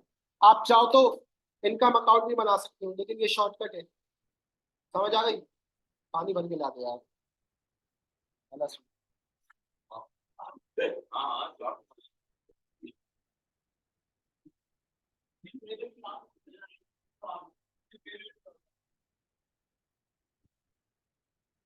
हाँ भाई ये देखो, Parker receive cash from Alexei,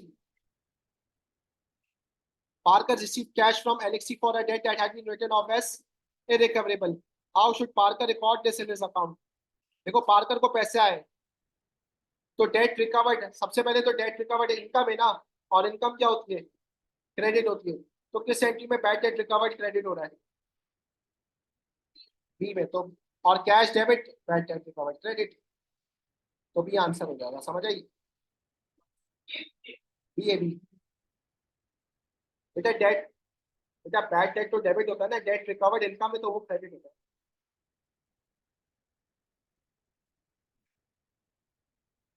थोड़ा कवर कर लो, क्या करेगा ट्यूशन में। तो 2 से 6, 2 से 6 class. During the year, Sam paid advertising expenses, some of which related to the financial year. Sam made an adjustment when preparing his financial statement for the current year. What was the effect on Sam's financial statement of making this adjustment? अब देखो, उसने advertising expense पे करा which was related to the following financial year. Following financial year का मतलब ये prepaid expense है। बात समझ आ रही है, प्रीपेड एक्सपेंस है। तो प्रीपेड एक्सपेंस आपने अपने एक्सपेंस से माइनस करा होगा, और एक्सपेंस से माइनस करा होगा तो प्रॉफिट क्या हो गया होगा, बढ़ गया होगा ना।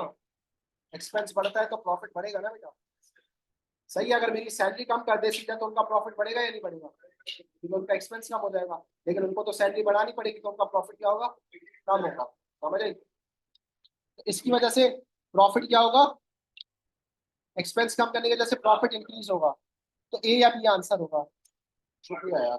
सर पिला दोबारा एक्सप्लेन कर, क्या हुआ बेटा, दोबारा एक्सप्लेन कर। हाँ बेटा ये देखो, ये इस पे गौर करो। Advertising expense related to the following financial year. Following financial year का मतलब आपने अगले साल के पैसे अभी से दे दिए। जो अगले साल के आप अभी से देते हो वो प्रीपेड कहलाता है ना, प्रीपेड एक्सपेंस कहलाता है। इसका मतलब आपने एक्सपेंस अगले साल का भी पहले से दे दिया, तो प्रीपेड एक्सपेंस आप इनकम स्टेटमेंट में माइनस करते हो ना। तो जब आप एक्सपेंस से ये प्रीपेड माइनस करोगे तो आपका एक्सपेंस कम हो जाएगा, और एक्सपेंस कम हो गया तो प्रॉफिट बढ़ जाएगा। इसीलिए इसकी वजह से आपका प्रॉफिट बढ़ा हुआ होगा। और प्रीपेड एक्सपेंस किधर आता है, करंट एसेट में। इसीलिए इंक्रीज करंट एसेट और increase profit for the year answer हो जाएगा। समझ आई बेटा, क्लियर है, सही है बेटा।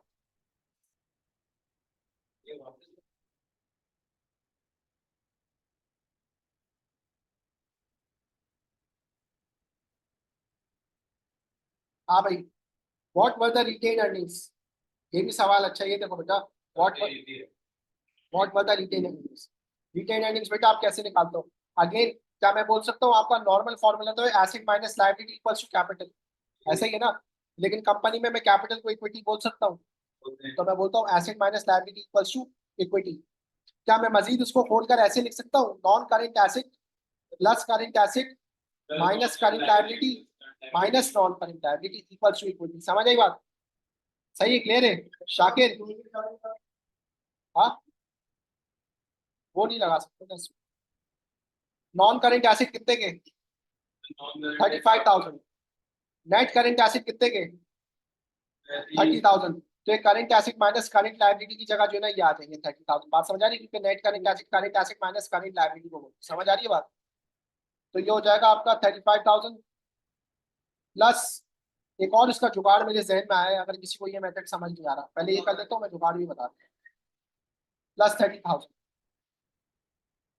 माइनस करंट लायबिलिटी है कोई नहीं, करंट लायबिलिटी तो उसी में आ गई ना, माइनस नॉन करंट लायबिलिटी 10,000। तो ये करो आप। सर जी बेटा, सर आप इक्विटी क्यों फाइंड कर रहे हैं? अभी पता चल जाएगा बेटा, फाइन तो करने दें।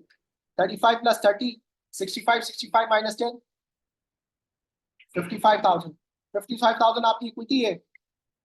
और बेटा इक्विटी में आपके पास क्या क्या आता है, ordinary share capital, journal reserve और रिटेन अर्निंग, तीनों चीजें आती है ना। तो जर्नल रिजर्व तो आपको नहीं पता, जीरो है समझो वो। Ordinary share capital 40,000 plus retain earning X equals to 55,000। तो 15,000 आपकी क्या हो जाएगी। हाँ भैया समझ आया।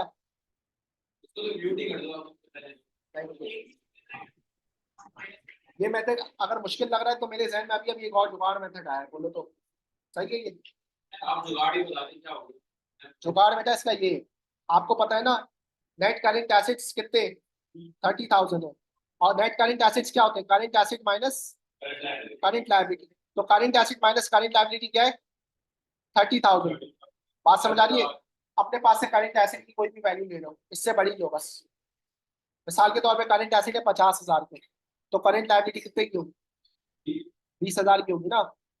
50,000 minus x equals to 30,000, x आ जाएगा 20,000। बात समझ आई। Current assets 50,000, current liabilities 20,000।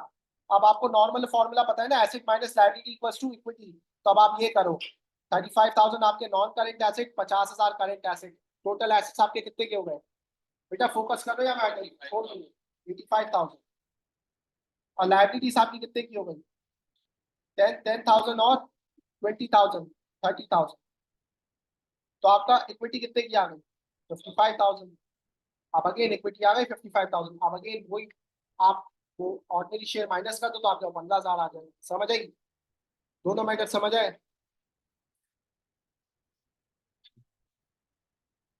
बेटा statement of changes in equity recall करो।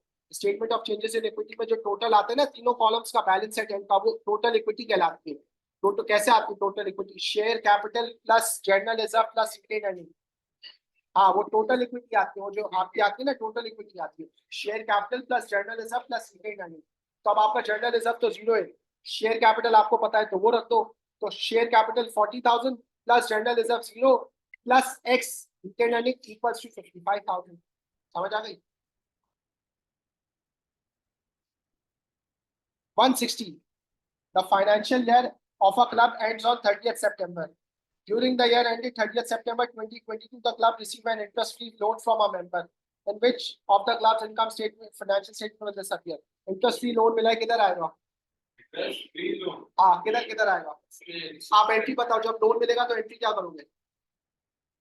लोन बढ़ेगा, हमारा कैपिटल बढ़ेगा। कैपिटल बढ़ेगा। कौन सा लोन है? अगर आपको लॉन्ग टर्म लोन मिल रहा है तो एंट्री क्या होगी बेटा, डबल एंट्री बताओ ना क्या। हाँ भाई, आप लोग से पूछ रहा हूँ यार, जब लोन मिलेगा तो डबल एंट्री क्या होगी?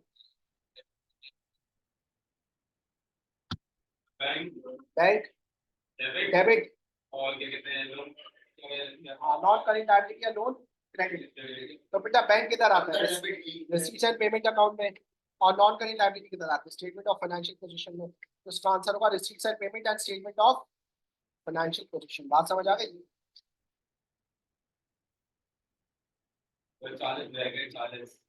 40 नहीं 46 है, 46 206।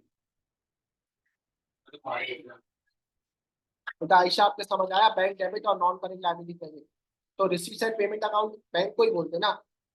जब आप पैसे आएंगे आपके लोन के तो receipts and payment account debit होगा, और नॉन करेंट लायबिलिटी आपको स्टेटमेंट ऑफ फाइनेंशियल पोजीशन में नजर आएगी तो वहां पे भी नजर आएगा लोन, तो इसीलिए बस दोनों में आएगा। आप समझ आ रही है। आप क्या लोन इनकम एंड एक्सपेंडिचर में लिखते हो या इनकम स्टेटमेंट में लिखती हो? लोन इंटरेस्ट लिखते ना, लोन तो नहीं लिखते ना, इसीलिए लोन इनकम स्टेटमेंट या इनकम एंड एक्सपेंडिचर में तो नहीं आ सकता।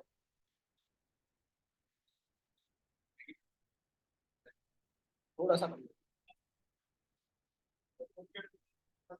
आप क्या सोचते हो? हाँ भाई ये देखो, a club had an accumulated fund at the start of the year 18,000 and at the end of the year 16,200. New equipment costing 1,100 was bought during the year. Total expenses for the year was 9,550. The only income came from subscription. How much was subscription for the year? बेटा ये देखो अच्छा सवाल है, ये देखो again non profit organisation में आप कैपिटल को क्या बोलते हो, अक्यूमुलेटेड फंड्स। तो क्या मैं बोल सकता हूँ, अगर आप स्टेटमेंट ऑफ फाइनेंशियल पोजीशन उसको कॉल करो accumulated funds at start at surplus या फिर लेस डेफिसिट, और ड्राइंग तो उसमें भी होती है equals to accumulated funds at end. अब यही करूंगा मैं, देखो 18,000 अक्यूमुलेटेड फंड एट स्टार्ट है plus X surplus equals to accumulated funds at end 16,200। X मेरा सब्जेक्ट बन गया, वहां जाके 18,000 माइनस हो जाएगा, सही है, माइनस 1800 नेगेटिव नेगेटिव 1800 नेगेटिव 1800। इसका मतलब आपको डेफिसिट हुआ है, फिर इसका मतलब आपको सरप्लस नहीं हुआ, क्या हुआ है, डेफिसिट डेफिसिट हुआ। बात समझ आई। और अब आप लोग बताओ, आप इनकम एंड एक्सपेंडिचर जब बनाते हो तो डेफिसिट कैसे निकालते हैं, इनकम माइनस एक्सपेंसेस करते हो ना, सिंपल। और इनकम क्या है, सिर्फ सब्सक्रिप्शन है ना, तो क्या मैं बोल सकता हूँ सब्सक्रिप्शन माइनस ये जो आपके पास एक्सपेंसेस दिए हुए 9550, तो आपके पास डेफिसिट आ जाएगा -18। बात समझ आई या नहीं आई? सब्सक्रिप्शन निकालेंगे। परीक्षा नहीं समझ आया बेटा, -1800 समझ आ गया। अब बेटा आप खुद इनकम एंड एक्सपेंडिचर अपने जहन में रिकॉल करो, आप क्या करते हो, total income minus total expenditure equals to surplus या डेफिसिट ना। तो मैंने वही करा है, यहाँ पे टोटल इनकम सिर्फ सब्सक्रिप्शन ही है, तो मुझे नहीं पता, उसको मैंने ऐसे अज्यूम कर लिया, minus total expenditure which is 9550 equals to deficit 1800 -1800। तो अब ऐसा अगर आप सॉल्व करोगे तो एस इक्वल्स टू -1800 प्लस 9550, आपका आंसर आ जाएगा 7750। समझ आई बात? ये समझ क्लियर है, नहीं समझ आया? -1800 समझ आ गया? तो बेटा आप कैसे निकालते हो, खुद सोचो ना, यही फॉर्मेट है ना बेटा, income minus expenditure equals to deficit या सरप्लस। हाँ, इनकम आपको पता है, नहीं, एक्स रख लो, एक्सपेंडिचर पता है, हाँ, 950 equals to deficit which is how much. अब सॉल्व करो, एक्स आ जाएगा, सही है। नहीं तो अगर ये भी नहीं हो रहा तो वैल्यूज अपने आप से अपने पास से ट्राई करके देखो। बात समझ आ रही है? पहले 7750 माइनस 9550 करो, फिर ये करो, फिर ये करो, जहाँ पे आपका सही डेफिसिट सही आ जाए वहां से आंसर। समझ आई बेटा? इन अ मैन्युफैक्चरिंग अकाउंट,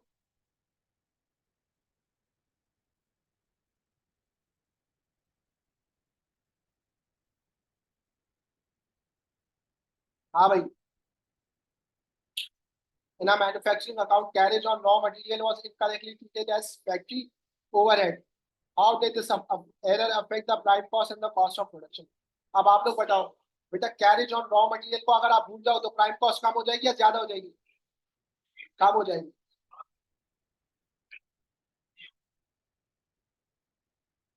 हाँ, सी होगा, वेरी गुड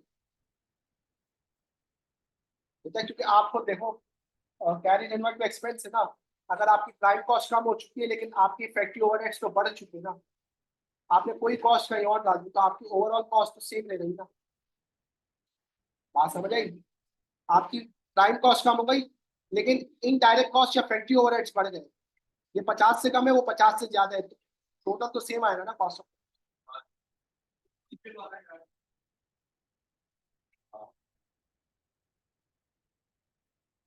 ये तो करवा दिया, देखो ये हो गया। What would not be recorded in the ledgers of a business, सबको पता है, टी अकाउंट्स, लेजर्स का मतलब टी अकाउंट्स, क्या नहीं आता टी अकाउंट्स में इसमें से? डिस्काउंट ट्रेड डिस्काउंट नहीं आता, ये भी सही है। A sales ledger control account includes the following item. For which of this item was the information obtained from the general ledger? Discount allowed कहाँ से आता है?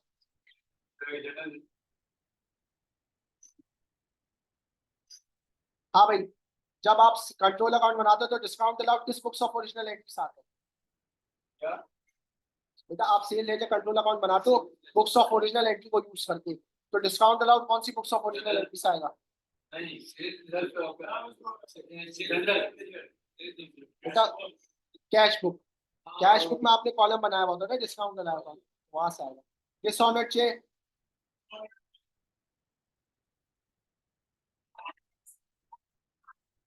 कैश बुक से आएगा ना, समझ आ रहा है? बैंक इन्वॉल्व है ना, इंटरेस्ट ऑन ओवरड्यू अकाउंट, ये जर्नल में आएगा, क्योंकि बेटा इंटरेस्ट आप लगाओगे ना, इंटरेस्ट क्रेडिट और रिसीवेबल डेबिट। अब आप खुद बताओ, इंटरेस्ट डेबिट और रिसीवेबल क्रेडिट, तो क्या ये कैश बुक में आएगा? नहीं। परचेज जर्नल में आएगा? नहीं। परचेज रिटर्न में आएगा? नहीं। सेल जर्नल में आएगा? नहीं। सेल रिटर्न जर्नल में आएगा? नहीं। किधर आएगा? जिसका कोई नहीं उसका कौन है? Journal journal. Irrecoverable debt, journal journal. समझ आ गई? सर हाँ बेटा, तो सर आपने पिछले वाले 3-4 स्किप कर लिए। पिछले वाले बेटा जो रिपीट हो रहे हैं मैं वह- skip कर रहा हूँ, इसके अलावा कोई स्किप नहीं करता। अच्छा एक सेकंड, 164 में शायद मसला था मुझे। मसला नहीं, अलग से पूछेगा, वीडियो देखेगा। ये देखो, ये वाला भी हो गया ना बेटा, ये वाला भी हमने कर लिया, ये डी आंसर था, इसको भी मैंने कर रहा। ये भी हमने कर लिया, सही है, ये भी हमने कर लिया। 170 पर आ गए, 170 भी हमने कर लिया। हाँ ये भी कर लिया, 171 भी किया हुआ है, समझ आ रही है। 72 नहीं किया हुआ, 172 पर आ गए। कैसा 170 बोला था यार, रिपीट हो रहे बहुत सारे। How can a trader increase our current ratio? एक मिनट गौर से देखो, अगर इन्वेंट्री है तो लोवेस्ट पॉसिबल लेवल रखेंगे, इन्वेंट्री कम होगी, कैश ज्यादा पड़ा होगा, लेकिन करंट एसेट तो वही के वही रहेंगे ना, दोनों करंट एसेट्स में ही आते हैं ना, इन्वेंट्री और कैश, इससे कोई फर्क नहीं। Obtain a long term bank loan, इससे होगा, लेकिन कहाँ ये जो नॉन करंट लायबिलिटी है हाँ वेरी ये गुड, हो जाएगा। ये हो जाएगा। क्योंकि देखो इसकी एंट्री क्या होती है, लॉन्ग टर्म करंट एसेट्स बढ़ेंगे, बैंक में पैसे आएंगे, और नॉन करंट लायबिलिटी बढ़ेगी। तो नॉन करंट लायबिलिटी बढ़ी ना, करंट लायबिलिटी में तो कोई फर्क नहीं पड़ रहा, तो करंट एसेट्स बढ़े तो उसकी वजह से क्या हो जाएगा, करंट रेशियो इंप्रूव हो जाएगा। बात समझ आई। तो अगर किसी भी वजह से आपका करंट एसेट बढ़ा है, करंट लायबिलिटी कम हो गई तो आपका रेशियो इंप्रूव होगा। बात समझ आई। वेरी गुड दिलजी, इंशाल्लाह यू विल स्कोर ए।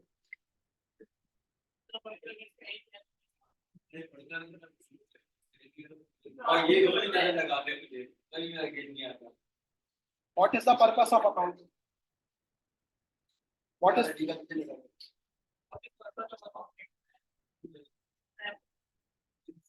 हाँ भाई,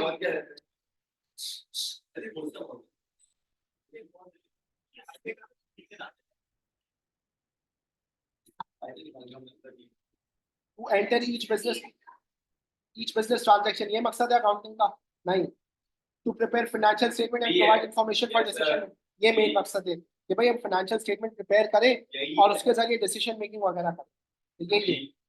total debit equal total credit, फालतू बातें ये भी। Provide financial information for business bank manager, भाई सिर्फ बिजनेस बैंक मैनेजर के लिए थोड़ी होगी, सबके लिए होगी, ओनर के लिए होगी, एम्प्लॉयज के लिए होगी, शेयर होल्डर्स के लिए होगी, सबके लिए होगी, गवर्नमेंट के लिए होगी। Very good. 174 अदा, अदा bought goods on credit from Zuri. Later she returned some goods to Zuri. How did Ada record in her books? अब देखो हमें अदा के पर्सपेक्टिव से सोचना है। अदा ने गुड्स खरीदे तो अदा ने परचेजेस की होगी ना, अब अदा ने गुड्स रिटर्न कर दिए तो परचेज रिटर्न की है, और परचेज रिटर्न क्या हो जाता है, डेबिट होता है क्रेडिट होता है? हाँ क्रेडिट, परचेज रिटर्न क्रेडिट और जूरी डेबिट, समझ आई। परचेज रिटर्न सी, बेटा आयशा परचेजेस डेबिट होता है, परचेज रिटर्न क्रेडिट होता है ना, तो परचेज रिटर्न क्रेडिट होगा और जूरी क्या होगी बेटा, ए वाला दिया हुआ इसीलिए ताकि आप एक्साइटेड हो के ए मार्क करो।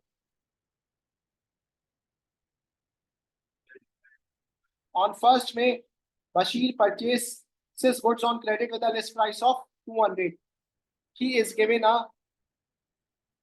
rate discount of 20. If payment is made within 28 days, a cash discount of 10 will be given. Which amount is credited to the supplier's account on 1st May? कौन सी अमाउंट क्रेडिट करेंगे? 180। Very good, 180। सबके समझ आती है 180? सही है। ये बेटा एक तो पहली बात, आप ट्रेड डिस्काउंट के बाद जो वैल्यू होती है आप वो डालते हो अकाउंट में, समझ आ रही है। अब आपने डाल दी, मिसाल के तौर पे मैंने कुछ बेचे उधार पे, $200 के लिस्ट प्राइस थी, लेकिन इसका मैंने ट्रेड डिस्काउंट दिया तो मैंने नेट कितने के बेचे, 180 के। तो जैसी बेचूंगा एंट्री हो जाएगी, या जैसी मैं खरीदूंगा परचेज डेबिट और जो भी बनता है वो क्रेडिट 180 से। अब जब पैसे देने जाऊंगा तो जब बात है डिस्काउंट अलाउड की, जब परचेजेस कंफर्म होगा, या फिलहाल तो ये एंट्री होगी ना।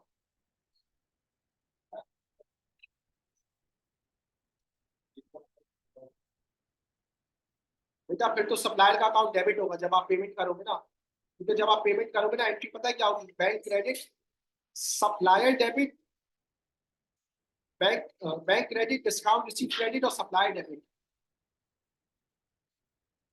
अगर पेमेंट होगी, जब भी सप्लायर क्रेडिट थोड़ी होगा, सप्लायर डेबिट ही होगा। अगर आप पेमेंट करोगे तो बैंक से पैसे जाएंगे, बैंक क्रेडिट होगा, सप्लायर क्या होगा, डेबिट होगा। समझ आ रही है? अभी भी क्रेडिट तो यही होगा, समझ आ रही है? यहाँ तक बहुत है या कंटिन्यू करें आगे? सही है। हाँ 180 तक कर लेते हैं, 180 तक कर ले। सर आपकी तबीयत काफी तभी बोल रहा हूँ ऐसी हम घर पे ऐसे नहीं करेंगे। ऑनलाइन वाले क्या करें, 180 तक करें या फिर 175 तक? कल की तबीयत खराब है भाई, आप कह रहे हैं आप करेंगे आप कैसे? चलो जल्दी से करो। The following errors were found after the trial balance had been completed. The total of the sales overcast was 25 overstated by 25. Wages account overstated by 25. Which statement is correct about the trial balance has been completed?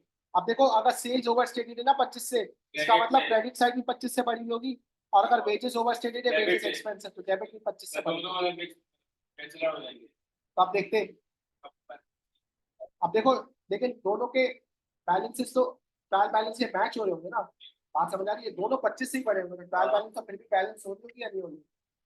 बात समझ आ रही है? तो answer होगा तो total of the debit column and the total of the credit column were equal. बात समझ आ रही है? ये टू साइडेड एरर है, इसको कंपनसेटिंग एरर बोलते हैं।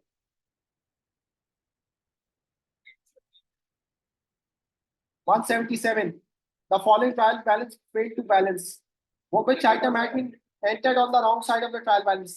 गौर से देखो जल्दी जल्दी यार, ये सही है, ये भी सही है, डेप्रिसिएशन भी सही है, बैंक लोन गलत जगह पर है तो बैंक लोन हो गया, परचेजेस भी सही है, सेल्स भी सही है, जर्नल एक्सपेंसेस गलत जगह पर है, डेबिट पर होना चाहिए, ट्रेड रिसीवेबल भी सही है, ट्रेड पेबल्स क्रेडिट पर होना चाहिए, वेजेस ये भी सही है, बैंक ओवरड्राफ्ट क्रेडिट पर होना चाहिए, कैश इन हैंड भी सही है, ओपनिंग इन्वेंट्री डेबिट पर होनी चाहिए।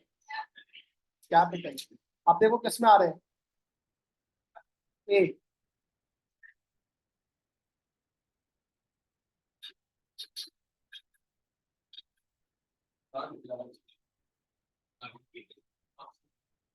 शाजिया, बेटा 3 सवाल ले गए please. Shazia's trial balance failed to agree and the difference was placed in a suspense account. Shazia discovered the following errors. A check received 280 had been credited to the bank account. देखो check आपने receive करा, लेकिन आपने क्या करा, देखो हाथ क्या इसकी एंट्री कर लेते, आपने चेक रिसीव करा, आपने करना था बैंक डेबिट, लेकिन आपने बैंक को क्या कर दिया, क्रेडिट। तो आप बैंक को 2 दफा डेबिट करना पड़ेगा ना, आपने जो क्रेडिट करा है पहले वो वैल्यू को रिमूव करना है, अब जो पैसा है उसको रिकॉर्ड करने के लिए, तो बैंक को टोटल 560 से डेबिट हो जाएगा और क्रेडिट क्या होगा, जिसका कोई नहीं उसके लिए कौन है, सस्पेंस। दूसरे वाले में देखो, a check to Nunu 50 had been entered, had not been entered in Nunu's account. Cheque to Nunu, cheque हमने पे करा है तो बैंक क्रेडिट, नूनू नूनू डेबिट, तो नूनू क्या अकाउंट में नहीं करा ना, तो नूनू डेबिट कर देंगे और सस्पेंस क्रेडिट। सही आंसर है। अब देख लेते हैं तो, ये देखो सस्पेंस क्या हो रहा है, दोनों अमाउंट से क्रेडिट हो रहा है ना, अगर ठीक तो 50 560, तो ये जो वैल्यू है ना बैलेंस ये आपकी जो है ना बता देगा 610 डेबिट होगा। सर 560 क्यों होगा? बेटा आप खुद बताओ ना, आपको चेक रिसीव हुआ, आपने बैंक को डेबिट करने की जगह क्रेडिट कर दिया, बैंक को क्रेडिट करने की जगह डेबिट कर दिया, सॉरी डेबिट करने की जगह क्रेडिट कर दिया, तो पहली बात अगर आपने क्रेडिट किया हुआ है तो एक दफा अगर 280 से डेबिट करोगे तो आपका बैंक अकाउंट जीरो हो जाएगा, लेकिन एक और दफा 280 से डेबिट करोगे तो फिर जाके रिकॉर्ड होगा बैंक में। बात समझ आ रही है? सही है, सही है। When valuing is closing inventory, Asim omitted goods costing 990. देखो भाई वो गुड्स भूल गया 990, तो अगर उस गुड्स भूल गया तो क्लोजिंग इन्वेंट्री क्या है उसकी, अंडरस्टेटेड, और अंडरस्टेटेड है तो ग्रॉस प्रॉफिट भी क्या है, अंडरस्टेटेड, और ग्रॉस प्रॉफिट अंडरस्टेटेड है तो इक्विटी भी, तो इक्विटी कैपिटल होता है ना, तो डी आंसर है, वेरी गुड। आखिरी है, the owner of a restaurant is concerned about the high operating cost, which statement will show the operating cost for the year? Income statement, very good, सही है। So बेटा we are done with 180, बाकी अब इसकी recording का बाकी I think 26, सही है बेटा, बेटा मेरी भी हिम्मत नहीं है बस। सर आप 188 करवा देंगे? कौन सा करवा दूं? तो 188 185 भी कराते हैं। 188 करवा दें। बेटा तो मैं वो